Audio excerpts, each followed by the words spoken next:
నీ సేవలో ఎదురైనా ఎన్నో సమస్యలలో నా బలమును చూచుకొని నిరాశ చెందితిని.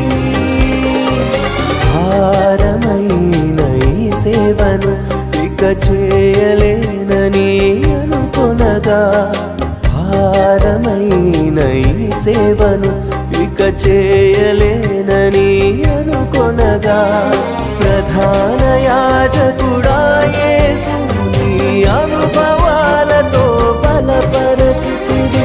ప్రధాన యాజకుడా యేసు నీ అనుభవాలతో బలపరచితివి. ఎడబాయని నీ కృప నన్ను విడువ